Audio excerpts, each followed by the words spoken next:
Today's episode of Armchair Ninja Podcast is brought to you by Atomic Climbing Holds. You've seen Atomic's work in some of the most iconic obstacles on American Ninja Warrior, including Cannonball Alley, Area 51's UFOs, and Stage 3's infamous hang climb.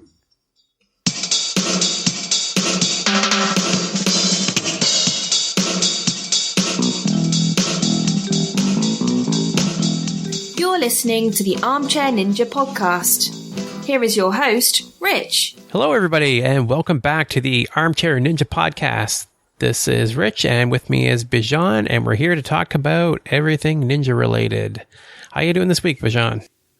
I'm doing great, Rich. I hope you're ready, man. This is going to be a hyped up episode. This was a fun week, and we have tons to talk about. Yeah, so let's run it down. Let's go see what we've got. So we've got our ongoing discussion of Team Ninja Warrior. So we're going to go through the next 4 teams on the list, try to prepare everybody for, we now have a date, January 19th is when it's going to premiere. So we're going to have everybody ready for January 19th, so you'll know all of the competitors and be ready to cheer on your favorite teams. So after we discuss that, we're going to go on to our video of the week and fan of the week. And then after our advertising, we will come back to discuss the National Ninja League and a special treat. Bijan actually attended a competition this past weekend at the Ultimate Ninja Athlete Association competition at MROC. So I participated as well. And he participated. Unlike me, he actually gets out there and does the stuff. So he can give us the firsthand account of how it went. So really excited to hear how that went. Yeah, there's a reason I'm on Armchair Ninja Podcast, though. Don't get too excited, everybody. But all right. So first things first, really looking forward all week to talking about this again. We've got Team Ninja Warrior. So last week we ran through 4 teams. We've got 24 teams in total. So we're going to cover our other 4 now. And this week's a big week. We've got some pretty big names here. The first team up to talk about is the Ninja Britons. That is Jeff Britton, Dustin McKinney, and Jessica Britton. So what was your take on this team right off the bat?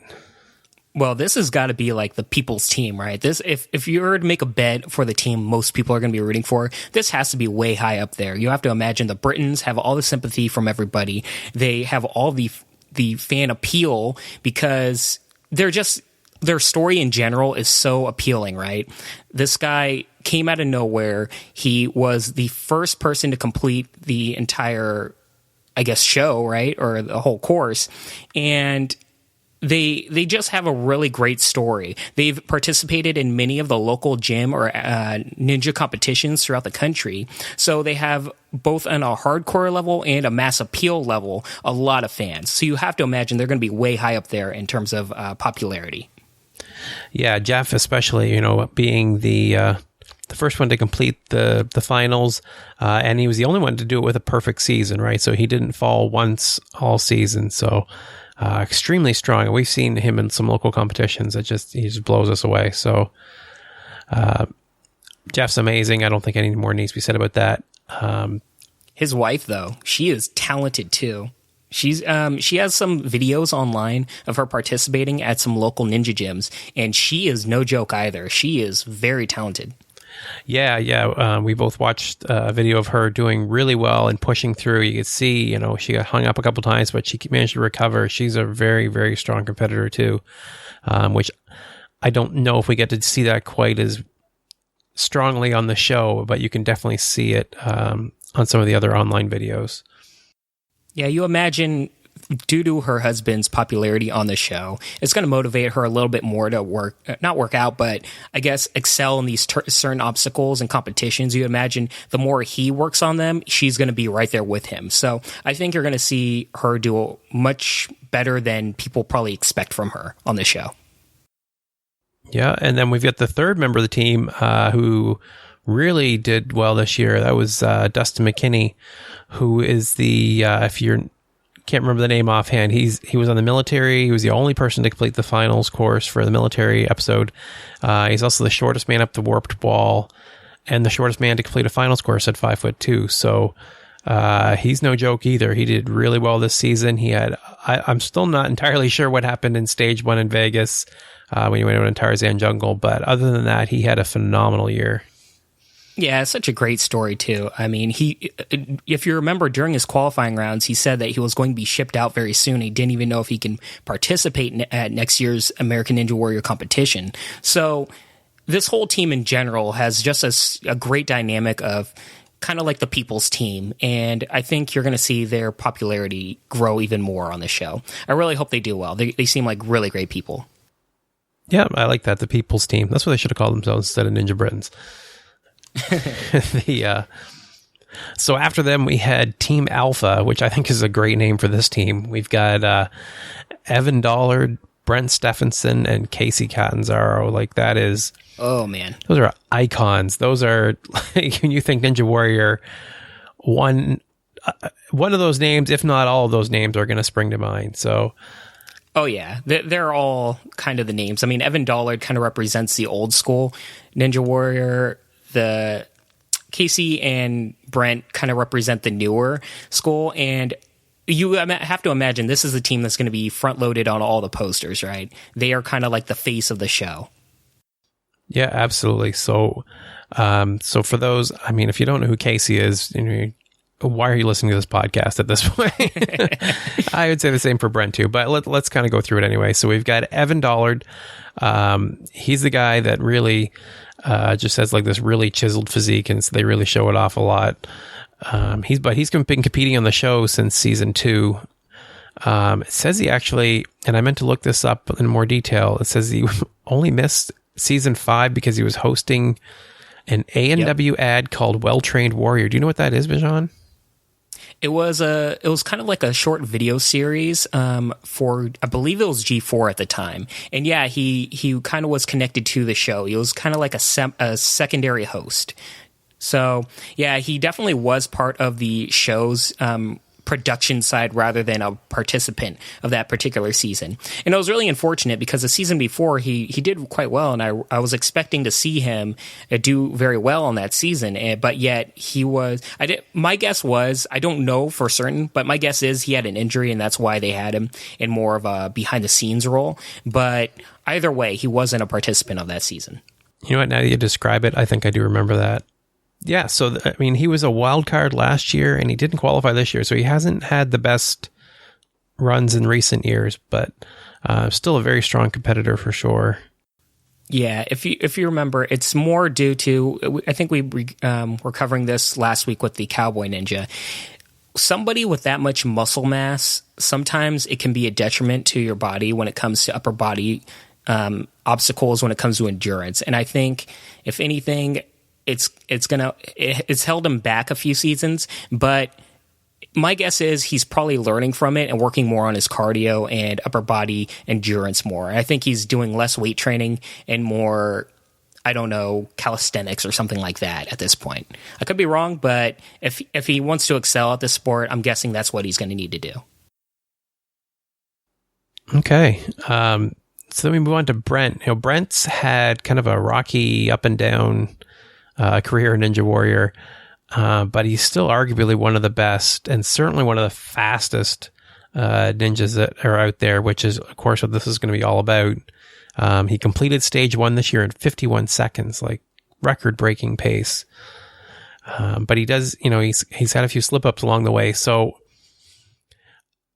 you could look at it that everyone's going to be racing. Everyone's going to be going probably faster than they're comfortable with. So maybe,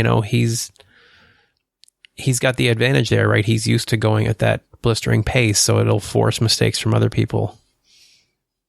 Yeah, you have to imagine he's going to do pretty well in terms of the speed. That's been one of his strengths and traditionally, and I think he's going to do pretty well on this show. We tend to tease him sometimes, he seems like a really great guy, and I think both Brent and Casey are going to do a lot better than people are expecting. If this is more endurance, balance, agility based, I could see them going really far. I feel like, as great as Casey is, she's not overly fast. And maybe she's capable and she's just a little more meticulous when she's usually going through, but she's not really going through it at a really fast pace usually. But we'll see. She may step it up. You never know. Yeah, you have to imagine the way Casey kind of hits the course, she's doing it more with precision, just trying to get from obstacle to obstacle. Her knowing that it's a race, it might kind of light a fire under her butt to run it. I've never seen her at breakneck speed, so she's kind of like a mystery in that front, because we never really see her tackle an obstacle course knowing that she has to go very fast on it. So that's a really good point. I never thought of that. Okay, so I mean, definitely one of the teams to watch, and definitely going to be one of the more exciting ones to see. And after them, we have the Stratus faction. That is Ryan Stratus, Mike Bernardo, and Grace Jones. That name, though. Oh, my. Grace Jones? Is that the one you mean? No, Stratus faction. Oh, Stratus faction. Yeah. Oh, I just like, man, because when I started looking up Grace Jones, it was really hard to find her because there's a celebrity named Grace Jones, and I kept getting diverted to all this other stuff. It was really tricky to find stuff on her. But yeah. Stratus faction. Any wrestling fans will know that has a double entendre. So Ryan Stratus is the captain, and he's been around like pre-American Ninja Warrior, like all the way back to, I think it's called American Ninja Challenge. And he's been there from the beginning. Very solid, very entertaining. He competed in the military qualifiers and finals this year, did really well. Just overall a great competitor, and I think he's a really solid choice to do well. Yeah. He's a super fan, just like us. So I'm definitely rooting for him. He always seems like a great guy. He's kind of one of those. I've seen from other fans that he's like you can either love him or hate him, just because he kind of goes overboard with his presentation. But I tend to enjoy it quite a bit. It shows how much just heart he has for the show that some competitors just it doesn't come across the same. This guy, he just shows all of his emotions on his sleeve, and I really appreciate that. I wish I could say more for the rest of his team. I don't know enough about them, but it seems like it'd be a great team. You'd have to imagine he knows some really talented people. Yeah. So Mike Bernardo is actually the firefighter guy that, to me, he stood out pretty well this year, especially since I remember his buddies gave him a hard time. He had to leave. He couldn't wear his jacket at the beginning of the course. He had to earn it. He had to make it up the warped wall in the qualifier to get his jacket back. He was a wild card for Vegas last year. In his first year, and then he went out in the qualifier in his second year. But he redeemed himself this year and made it to stage 2 roulette row, where a lot of people got taken out. So he did really well this year. So Mike's definitely a solid choice too. Yeah, he's a solid choice. I want to clarify, I meant Grace before, but yeah, okay. Yeah. Mike, he was very good. He showed a lot of potential. We don't know too much experience about him because they didn't really show him enough on the show this season, but I really enjoyed his story, and he definitely shows he has a lot of potential in terms of like upper body strength and everything. I don't know how well he'll do in terms of speed, but in terms of upper body potential, man, this guy's a beast. Yeah, for sure. So Grace, here's what I was able to figure out about Grace. So Grace is a videographer. She's the ex-girlfriend of Neil Craver, if you remember Crazy Craver. And she helped him and a few other people make their submission videos this year. And 4 out of the 4 videos she made were accepted. And it was funny, as I remember you and I talking, Neil Craver had one of the best submission videos with him. Remember he put the helmet on, he greased up his hands and did or Vaselined his hands and did all these crazy things to get attention. Yeah. Yeah. So she's been part of the show, whether we saw her actually on there or not. So she was also, and looking at some regional stuff for her, she was the first woman up the warped wall at Ninja Quest Fitness. So she's a competitor. She's definitely no joke. Yeah, and you definitely see like a lot of the female athletes at a lot of the ninja competitions. There are some really talented women around the country. So if she's one of the first to make it up this particular Ninja Gyms Warped Wall, that says a lot of her potential. I think she's going to do quite well. Okay, and the fourth team we're going to talk about is the Invincibles. Oh my God. Ables, I guess we call them. Yep. So that's Abel Gonzalez, Nathan Hasso, and Jerry Dorilio. So Abel has been on the last 2 seasons. He was a walk-on last year. It's hard to imagine. He feels like he's been there forever. Yeah, that's kind of strange, right? Yeah, and he made it to stage 2 last year, and then he made it to stage 3 this year. He's kind of famous for his mantra, "We are all able." Man, people love puns on this show. Yeah. They're all about the slogans. But he has a very good positive message, so there's a lot of people that are rooting for him. He's definitely trying to make a difference out there, and he's one of the best ninjas, in the current season. So, I mean, he's definitely a strong competitor. Yeah, I was really surprised that you said that he was a walk-on, because he's such a strong athlete. He seems like such a great guy and has a great story. It's kind of strange that they didn't just automatically was like, hey, you're in. Yeah, this guy has a lot of potential, or not even potential. I mean, you can just see he's so good. I could see him doing well. I've never seen him. He kind of runs it kind of breakneck, like even though he does really well on all these obstacles, he kind of is a little reckless sometimes. So maybe that can trip him up on some of the obstacles where you have to do balance or something like that. But we're definitely going to see how he fares on this show. Yeah, and then I looked up Nathan Hasso because it didn't really ring a bell, and here he was right behind Abel for qualifier, and he's done pretty well in the qualifiers for the last 2 seasons, but he hasn't made it to Vegas yet. So he's definitely got the potential. He's had some trouble in the finals, so we'll see if he pulls it together for Team Ninja Warrior. Mm-hmm. And then we have Jerry. She hasn't been on American Ninja Warrior yet. So what I ended up actually finding for her was her submission video for it. She demonstrated some good skills. She had good balance, definitely showed some upper body strength, seemed pretty engaging. I'm a little surprised she wasn't picked, but I mean, they've got so many submissions to go through. I guess I can see how you can get missed along the way. Yeah, good for her. And shout out to her joining the U.S. military, protecting us. All right.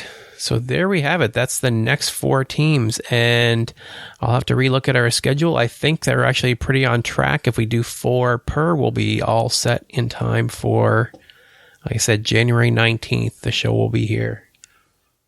Yeah, and if anybody wants to give us their top pick for who's going to win the season, please give us a shout out on Twitter or on Facebook, and we'll definitely love to hear out your guys' picks. Yeah, we've had a few people reach out to us about it already. It's pretty cool to get that discussion going. I think as it approaches, I'd like to see more of us get involved in a little bit of debate. Everybody kind of has their favorites, and I'd love to see what everybody thinks. So moving on, we have the video of the week. Now, I was a little worried this week about our video of the week. We had some that we were looking at, but then when we found this one, it was a clear winner. This guy is called the Bearded Ninja. That's Terry Bargy from Life Fitness Academy. What did you think of the video, Bijan? First of all, amazing beard. I mean, this guy's beard is quite epic. Second of all, he very much demonstrates a lot of good aspects of what you need to be good at for American Ninja Warrior. He has a lot of upper body conditioning. He has really good awareness of his body and balance. So overall, he's a very strong competitor. As you said, he owns a gym, so he was working out all the time. But also, he has such a great personal story as well. Why don't you go in a little bit more with his children and everything? But he's got a really great story. Yeah. So the production value of the video is really high. The video's good. The music's nice. It's not, a lot of people tend to use some pretty over the top, like heavy metal music. His was just kind of, middle of the road, and his personality really shone through. But like you said, his backstory, so they have this gym, and they do, it's a form of body weight training. They use it for rehabilitation, but also for fitness. So, I mean, it just seems like they're really caring. And you see that caring, with their kids as well. So they have 2 biological children, and they have 2 more children who are siblings that they're trying to adopt. And you can see the frustration of they're trying to get through this adoption process, and kind of hoping that maybe the show, being on the show will help kind of trigger and move that process along for them. So I definitely, whether they make it on the show or not, I wish them the best of luck. They seem like really genuine, very nice people. And as far as a fan of the show, I think there's something, something even in the low key video where he's just sitting and talking to the camera, he has that presence. I think he would be very entertaining to watch. Yeah, he's very personable. He sounds very down to earth, like a person you can definitely get along with very well. He seems like just an overall great guy. Yeah, I'm a big fan of him, both in life and on the show. I really hope he's on the show, and I really can't wait to root for him on the show. Okay, and moving on, we are to the fan of the week. So this week's fan of the week, I want to give a shout out to Cameron Airen, who last week posted some interviews that she did with Michelle Warnky and Joyce Shahboz, which were very cool. I read them through, thoroughly recommend them. I'll put a link in the show notes. And judging by Twitter, she's as excited for Team Ninja Warrior as we are, and definitely seemed to agree with my pick for who's going to win the whole thing with Team G-Force. But she also threw out her, her support for Team Midoriyama. That's the Endori's team, with Megan Martin as well. So, so thank you very much, Cameron. Love to hear from you, and keep up the great interviews. I'll definitely be interested in seeing any other ones you have to post. Yeah, they were great interviews, and I might be eating my words about saying Team G-Force might not win, because we'll talk about it later, but I saw them first person run a course, and they are really, really strong. And now a word from our sponsor, Atomic Climbing Holds. Oh my God, guess what? I found a loophole in our sponsor's website, but don't tell them. You can get free climbing holds from Atomic if you click on the right options in the right order. No, I'm not kidding. Would I lie to you? Most of you would probably crush me with your grip strength alone. Here's how you do it. Go to atomicclimbingholds.com. Once you're there, click on Deals of the Day. Now here's the tricky part. You have to click on the item that says Free Sample Holds.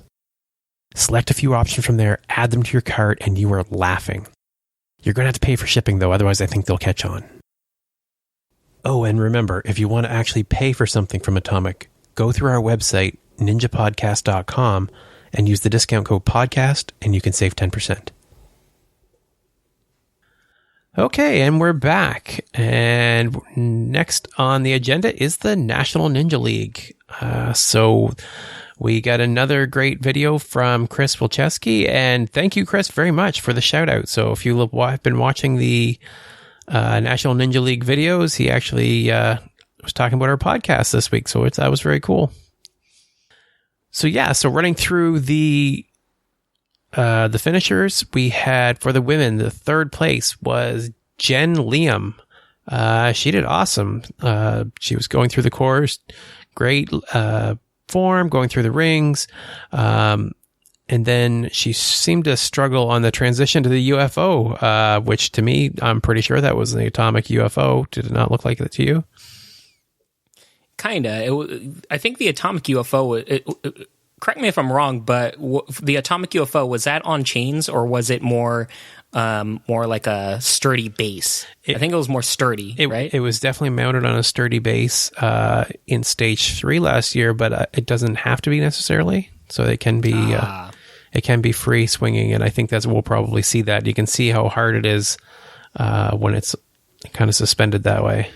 Yeah, the suspension one from the chain looked a lot more difficult. It reminded me a lot of Cannonball Alley, but kind of even more difficult because the imagine how traditionally UFOs are, where it's kind of like a ball and then like a spread out. I guess the best example would be like Saturn, kind of like the shape of Saturn with its rings. In that ring area where it just folds out, it kind of like knocks your forearm away from the chain in a way. It looks very, very difficult to grip. Yeah, it definitely does. Definitely looks much harder than than the impression we got from last season. So interested to see if we see more of them. But Jen did awesome. And right after her in second place, we had Ashley Dance. She had some struggles on the rings, but she did a really nice reset. Her recovery on that was great.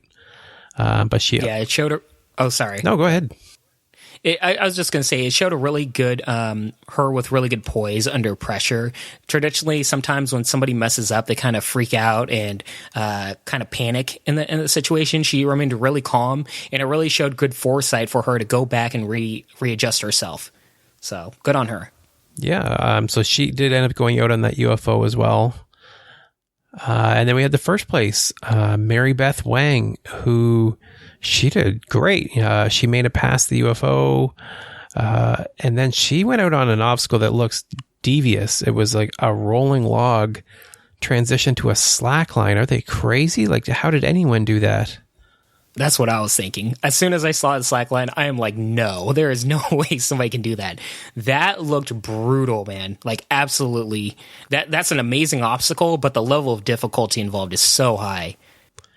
Yeah, so for those that didn't see the video, it's basically, if you picture like rolling on a barrel, I guess, and then just kind of stepping off of that onto a long tightrope type thing. Like, it's a little wider, it's a long flat slack line, but it's the transition, trying to get from one over to the other. I don't see how anyone did that, but they did somehow.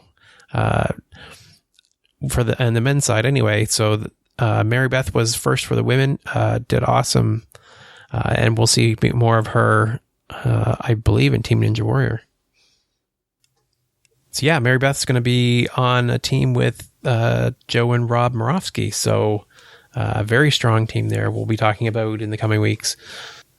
Moving on to the men. In third place, we had Thomas Stillings.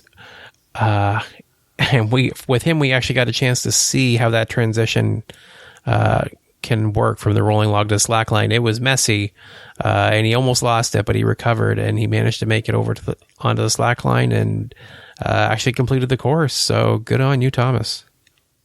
Yeah, anybody that can make that transition has my complete respect. So I thought, with how well he did, who do we have left? Who do you is going to be second and first place? Well, we got two big names that came after that. We had Neil Craver. Man, I've never seen anyone struggle so much on a salmon ladder and manage to recover it. That was crazy. He was off of a peg, back onto a peg, crooked, then back down again. Like, I've never seen anything like it, and he still managed to do it. Yeah, I felt so bad for him, Every try he'd do, he was so close, but yet one peg was like missing. Oh, man. But he kept calm and he kept readjusting and he made it through. But man, you can just imagine you're like using all your might to get up that salmon ladder and one little thing's messing you up. Oh, yeah. Tough times. And then there's something about that salmon ladder because right after him, first place was Jeff Britton. Oh, my God. And I've never seen anyone make something look so easy. That's so difficult for everybody else. Again. Yeah, and then he gets to the salmon ladder and gets tripped up. He gets hung up. The bar gets hung up in I think this was the belay line, and he just basically stops and holds by one hand and helps them untangle it rather than have to reset or do anything else. It's like, oh yeah, let me untangle that for you with my other hand and just continue on my way. Like, it was just insane. Yeah, he's just hanging all comfortably, like, there's no problem, nothing's going on. I've never seen somebody so comfortable just hanging from one arm from a pole that's so far high up. and he's just like gradually like untangling the line, like no problem whatsoever. He might as well just been standing on air. It shows just how self-aware and in terms of grip strength, but also just control of his body he can do. And he just breezed through it like no problem. I've never seen anybody do something like that before. Yeah, it kind of reminiscent of his I think it was the finals run that he did where he was going like arm over arm across the monkey pegs and just making it look easy after it was like tearing through the course or tearing through the competitors for everybody else. And he just kind of breezed through it like, oh yeah, this is fun for me. Yeah. I mean, Jeff is on a whole nother level. It's insane. Yeah, he's just continuing to prove that. So it'll be really interesting to see how he did in Team Ninja Warrior and then to see how he does next year. So that was it for NinjaKour. It was a really interesting video. And once again, thank you, Chris Wojciechowski, for giving us a shout out. And he kind of gave us a preview of the coming weeks, which we'll be seeing Pinnacle Parkour. That's Jamie Ron's gym, and Iron Sports. That's Sam Sand's gym. So kind of two icons of the sport. We'll be having competitions, and we'll be covering those in the next episode. Looking forward to it. So now the moment, I don't know about everybody else, but it's the moment I've been waiting for. Bijan went to a competition, as we mentioned, at MROC this past weekend. It was for the Ultimate Ninja Athlete Association, the UNAA. That's the same league that the main Warrior gym where I had gone. It's that same league. So let's get the details. Bijan, how did you make out? So how many competitors were there that you were up against? So there are 42 people that ran the course. I'd say about 6 of them women. I could be wrong, but I believe it was 6 women, and the majority of them were men. And yeah, the level of athletes at these competitions is just so high. These people were insanely good, just really great in terms of shape. There was so much camaraderie. It was just overall such a great feel. Everybody was rooting for each other. It was really, really fun. Okay, so let's step us through it. So you get up there, and you've got to do. Is it like stages, the same kind of setup where you did stage 1, stage 2, stage 3? No. So every competition is a little different. For this particular competition, it was 1 stage. However, this stage is an extended stage. I believe they said it was 15 obstacles, and yeah, I have the list of obstacles right here. I'll run down. I'll go through it. And overall, the course was extremely difficult, but really, really fun. Every competition has a general theme in terms of the obstacles. A lot of them will be upper body based. Some will be based on rock climbing, grip strength, stuff like that. This particular gym, their main theme was more than anything else balance. They had a lot of balance obstacles. I'm not saying it all was balance, obviously, but maybe about 30%, more of the majority of it were balance obstacles, which really tripped a lot of people up because I don't think many people were expecting balance obstacles. But that's a really fun part of it. And the whole fun part about obstacle course racing is that you need to expect the unexpected.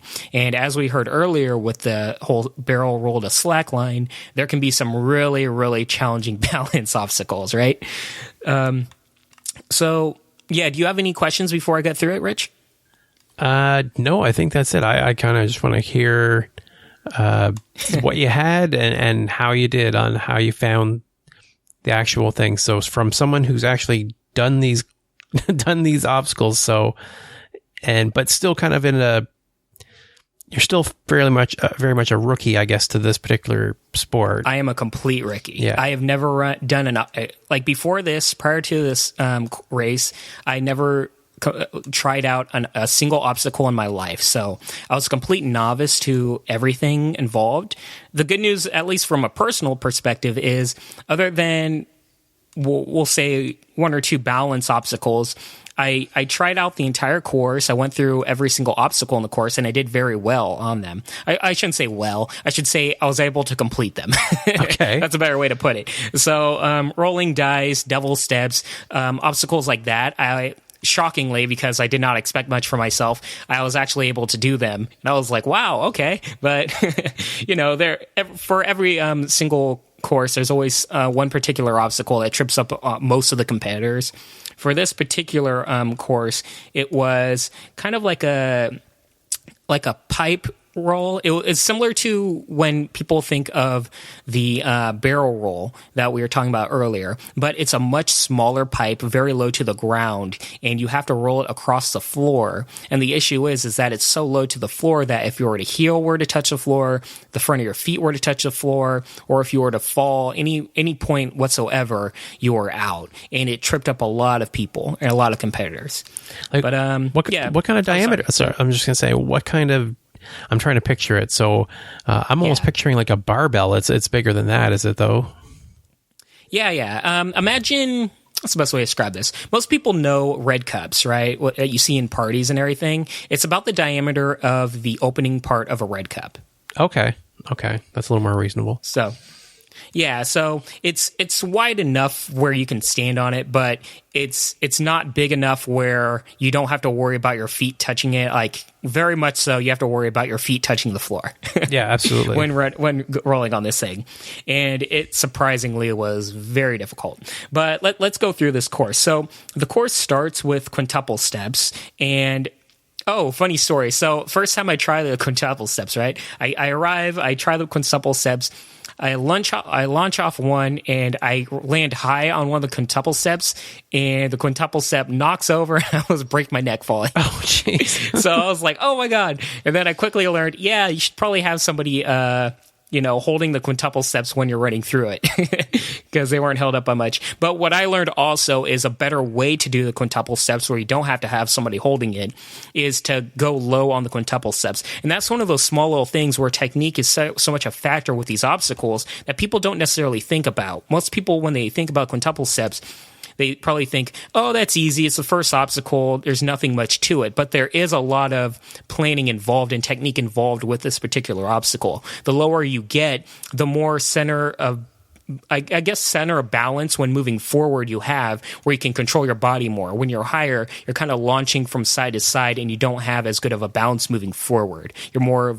launching from the right to the left and left to the right. Does that make sense? Yeah, absolutely. Yeah.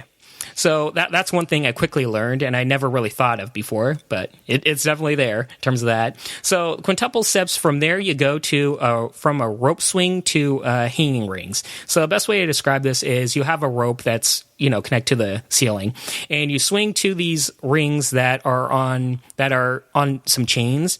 From there you swing, you connect to you're hanging from the rings, you go to another set of rings, and from there you go to this pipe that both declines and inclines. So it's kind of like a V in a way.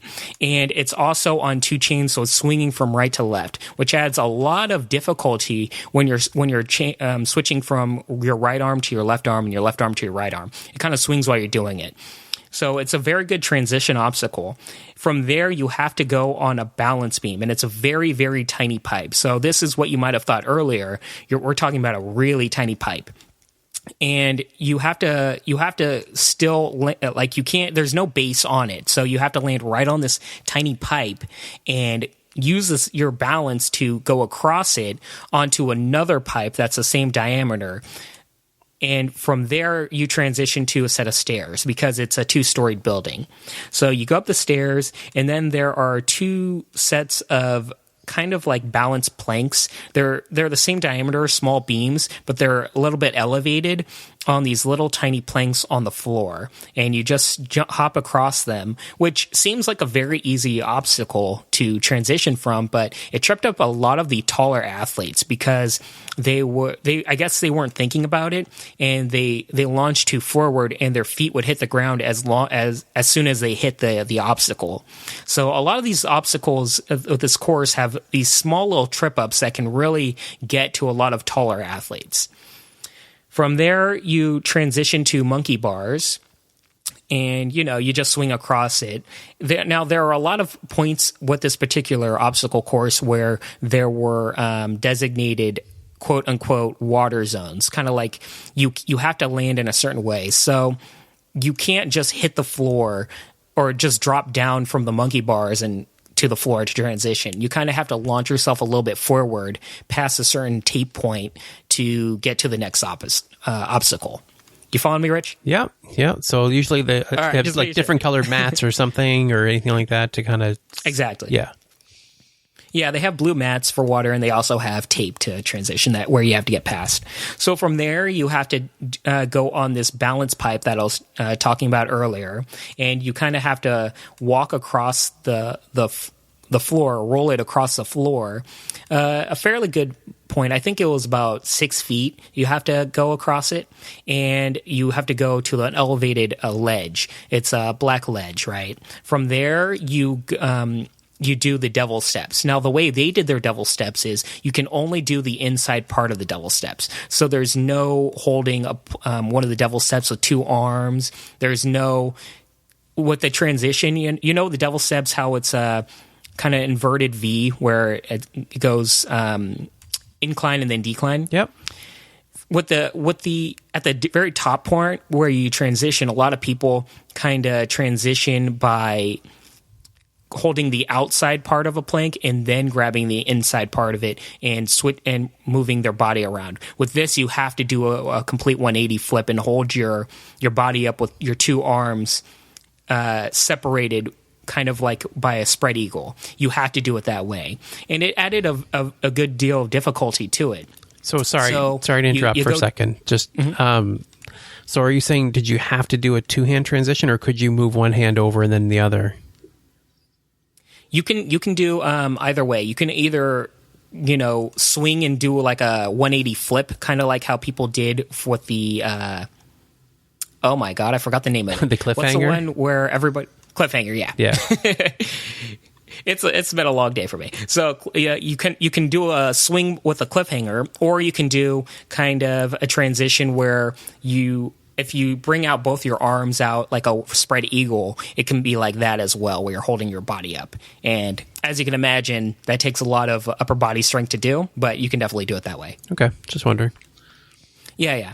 That's the way I imagine most people did it, was with the spread eagle. So you decline from there, or you go down from there, and you kind of have to swing yourself a little bit forward from there. But it's a weird transition. So you can't just drop down from the devil steps. What you have to do is swing and kind of extend your body forward a little bit to get to a specific designated pipe. Remember these small pipes I was talking about earlier? They had a pipe that was on a decline down to the floor again from this elevated platform, and you have to land on the pipe. So it's not only do you have to land, but you have to land on a very small pipe, which, as you can imagine, would be a very difficult task to do. But a lot of people did it. So you land on this little tiny pipe, and you go downwards to the floor planks again, where you kind of have to hop from one to the other, down to the stairs again. You go downstairs, and from there you go to the balance beams that we talked about earlier. You do the two balance beams again, but then you transition to these elevated, I don't know how to describe them, rods, I guess. They're kind of like cylinder pipes. They're wider than usual. They're kind of like or stubs. I guess that's the best way to put it, right? A stub that's on the floor, and you just hop from one to another. And this actually tripped up a lot of people because you can't hit anything on the sides. They're kind of near the corner where there's two walls on each side. And a lot of people going fast from the balance beams were running into the walls. And as soon as you touch a wall, you're out. Or you have to do it over again because everybody got 2 tries on each obstacle. So that was tripping up a lot of people. From these two little rods, you have to go to the unstable bridge. Now, we all know the unstable bridge. You got to shimmy across these two boards. One of them's on 2 chains, the other's on 4 chains. That it's deceptively way harder than it sounds when it comes to using the right parts of your muscle. When you're hanging down from these boards, it's a lot harder than keeping, well, as Akbar likes to say, your L's, right? It's a lot easier using your L's, but in holding the board up with that spread out, it can be very difficult to hold your body up, but technique very much is a factor with this particular obstacle.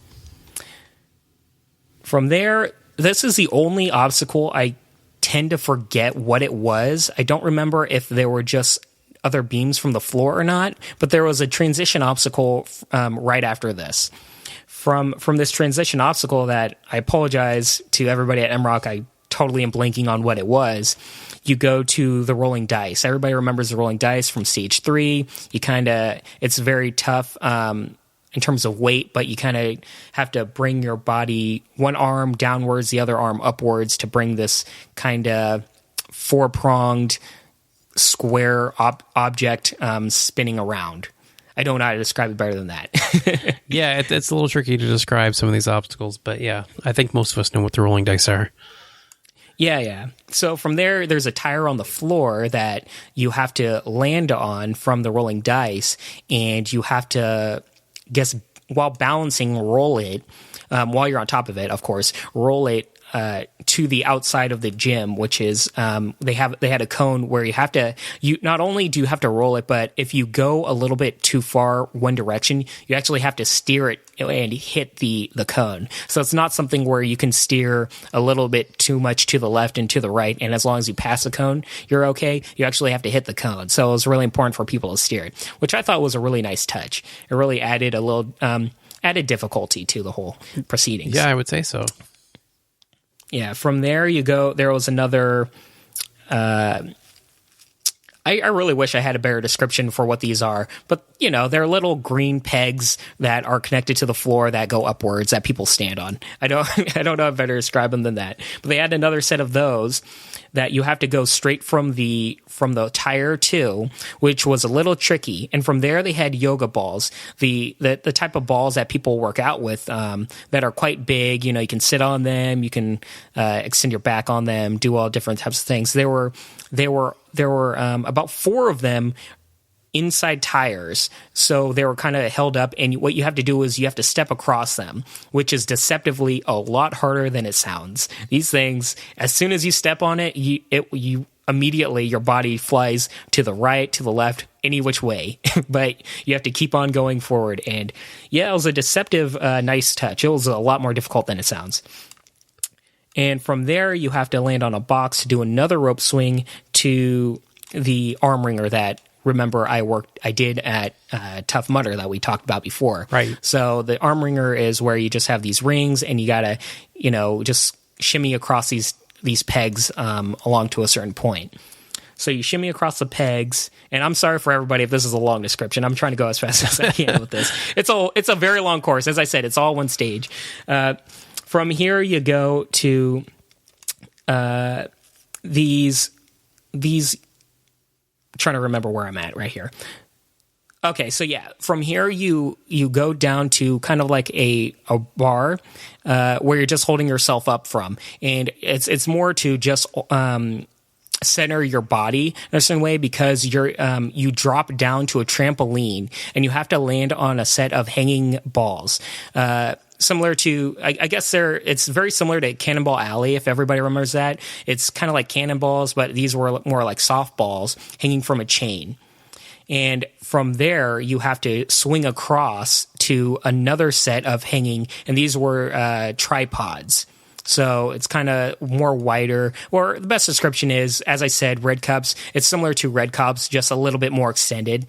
So you have to either swing and jump from one to the other, or if you have another wide enough wingspan, you can build enough swing to grab one hand on the ball, one ball, and another hand on one of the tripods, and connect your body that way. From there, while still in the air, you have to swing across to the salmon ladder, which is the final obstacle where you have to go all the way to the top. From there, you hit the buzzer and you're done. Is that it? Really? Yeah, that's just it, man. So super easy, right? So everybody finished. So it was all about time, yeah. Right? Of course, right? Did anybody finish all that? Yeah. Surprisingly, I believe it was 5 people that completed it. I apologize if it was more, but I'm pretty sure it was either 5 or 6 athletes that completed the course out of 42. So as I said, there were some very, very strong athletes here. And yeah, it was very good. The one, if we call it Ninja Killer, right? For one obstacle that takes out almost half the field, the particular one was a pipe that you have to roll on the floor. That took out a lot of people, especially a lot of the taller athletes. Because, if you're taller, you have a worse center of body balance and center of gravity, and it tripped up a lot of people, including me. That's where I failed. Okay, so really sad about that. But overall, I place, if anybody cares, I don't really want to talk about myself, but overall for myself, I placed in the middle of the pack. So at least I didn't do bad, but I didn't do great either. But for the first time, I will take middle of the pack any day. I was quite happy with my standings. I think you got to be top third anyway. Like that's. Yeah, I got top third. So yeah, no, that's great. But yeah, it's good enough for myself. But overall, though, there are some amazing athletes. I don't want to run down all the names, but I do have the top 3 men, and the top 3 women, and I have some notes on them, or on some of them. As for the men, before we do that, did you have any questions about the course or anything? Or any comments? No, it sounds extremely long. I think anybody would be exhausted by the end of all that. I can't believe I'm kind of exhausted listening to it. To be honest, it's really long. And just imagining trying to picture going through each of those obstacles, it must have been really taxing. So good on anybody that managed to get through all that. Yeah, it was a tough course. And the other hidden little component which I really liked is they had a 6-minute time limit. So there is no messing around with these obstacles. You can't go slow. People had to fly through them. They put a 6-minute time limit on all that. Okay, sure. Yeah. And you can just see because they were definitely updating you, and it was like, dude, you better move. And man, the people that were able to complete it though, they were impressive. They were you could tell this wasn't their first time on these obstacles. So for the men's, in third place we had Arnold Hernandez. Now, for people might remember this name, he actually competed in American Ninja Warrior Season 7. Not just that, he owns a gym. He owns 323 training grounds out in East LA. It's kind of the top ninja training course, or gym, I should say, in the LA area. Which is kind of surprising because you'd expect there to be more gyms in LA just in general, but for a lot of the ninja athletes that are in LA, this seems to be the main go-to one to do. And he also hosts his own types of ninja competitions. So definitely shout out to him. He's a very great guy, very nice, very humble, and if anybody's in LA interested in trying out his gym, go to facebook.com/323 Ninjas Training. Very good gym. It really looks fun, and overall solid guy. He completed the course, and yeah, he was very good. That's funny. We just mentioned his gym last week. I don't know if you even remember that. Our video of the week last week, the guy had actually won a competition at Arnold Hernandez's gym. That's why.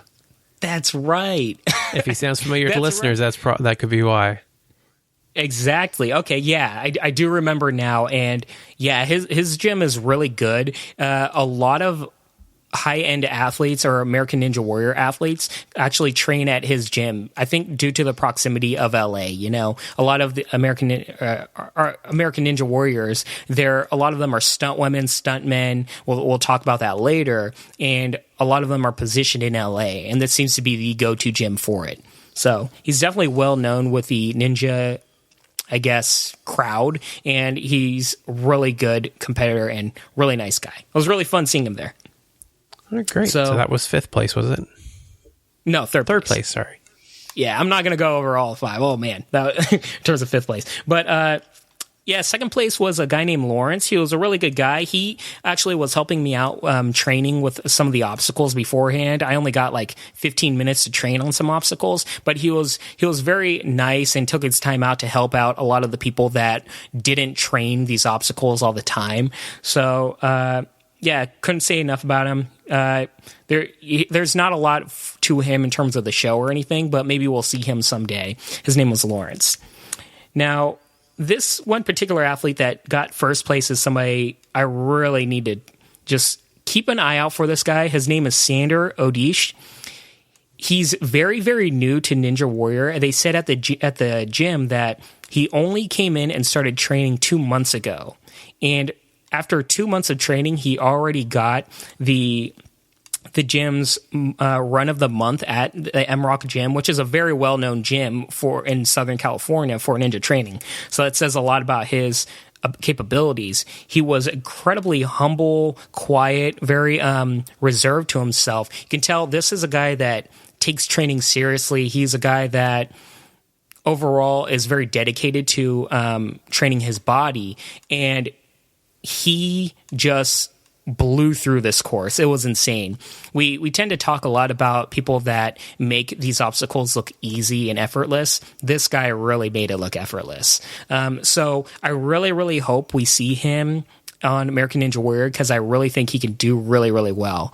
And yeah, he won the $410 that were up for grabs on it. And yeah, we're going to see him during the finals for a UNAA. I'm almost guaranteeing that, and we're definitely going to see more from him. I really hope to see him on the show, because this guy, I can't say enough about him. He was really, really good. I didn't get a chance to talk to him too much, so I can't say much about him enough, but yeah, I really hope we see this guy again. All right, cool. So that was the top 3 men. What about the women? Yeah, about the women, yeah, I'll fly through this because, we're getting a little long in the tooth. I'm pretty sure people don't want to. Third place was a girl named Paige. She was very strong overall. She seemed like she was a gymnast just from her body build, but I don't know enough about her.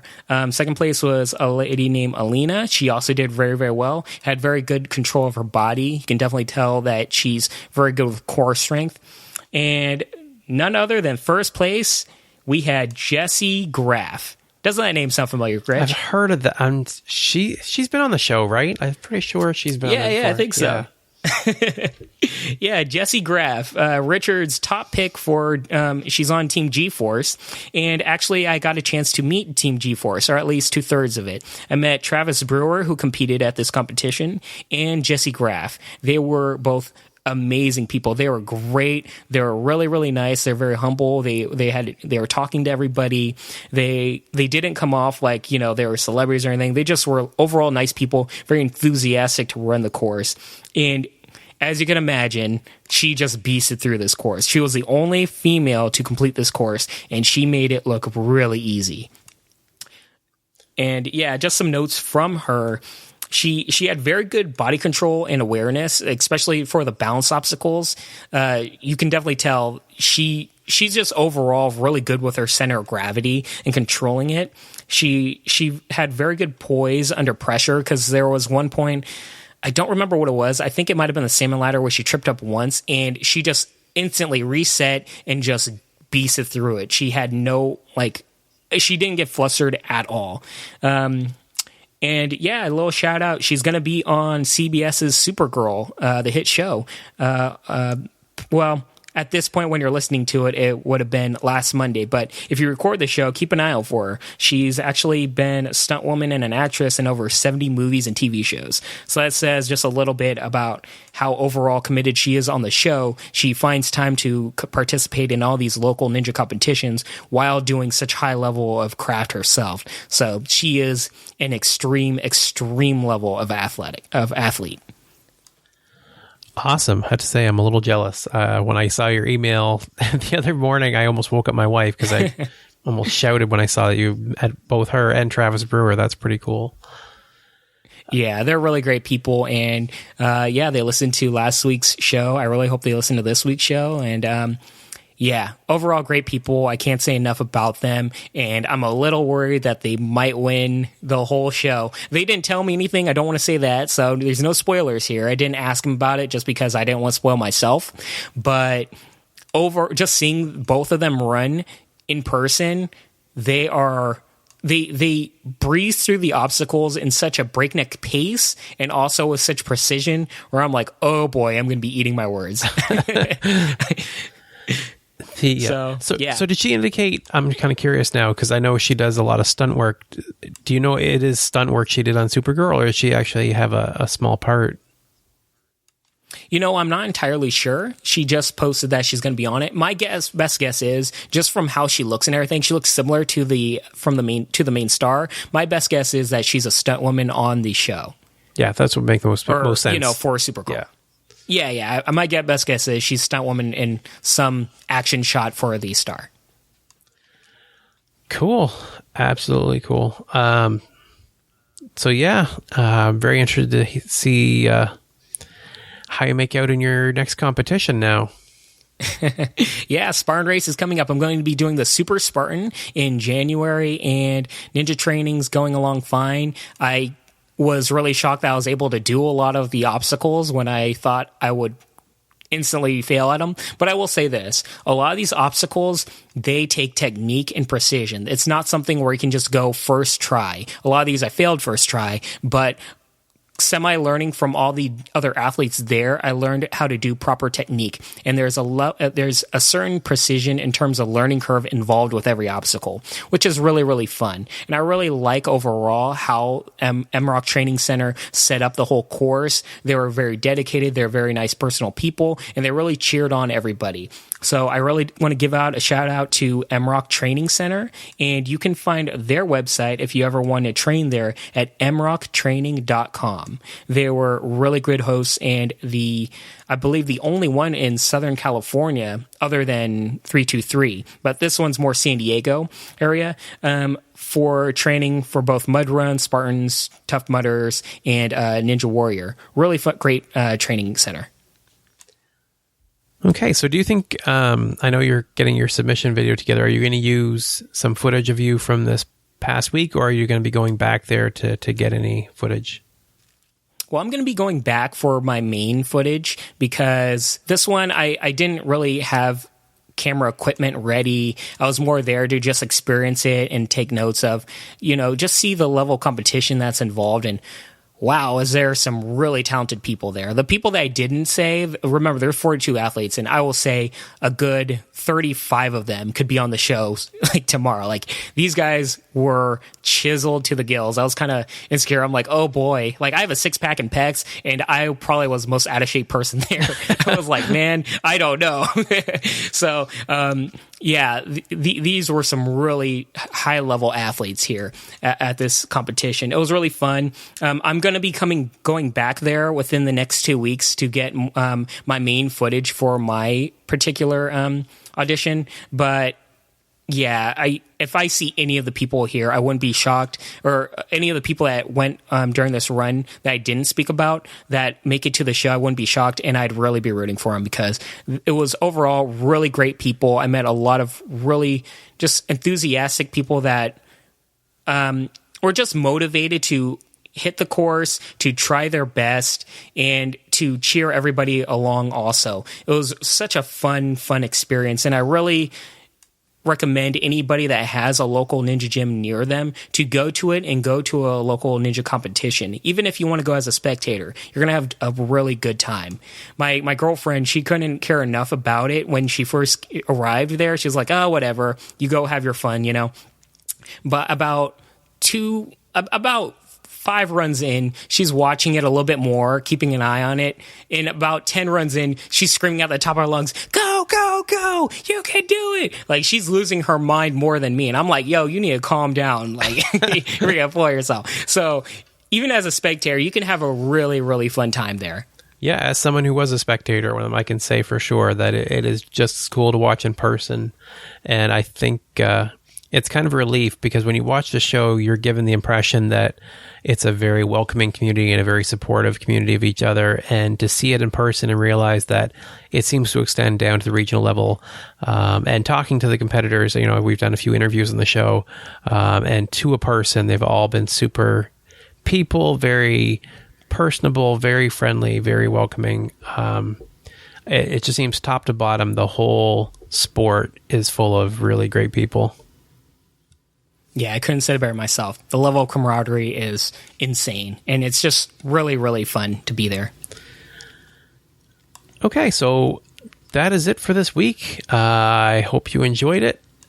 For a show that's not on the air, I think we're we're still finding lots to talk about, but if you have anything else you'd like to hear about, definitely feel free to reach out to us. You can reach us at rich@ninjapodcast.com, or feel free to reach out to us on Facebook, and we are on Twitter, and that's at Ninja Podcast. And once again, thank you all for listening, and I hope you have a great week. Have a great day, guys. Or week, I should say. Rich, cut mine out.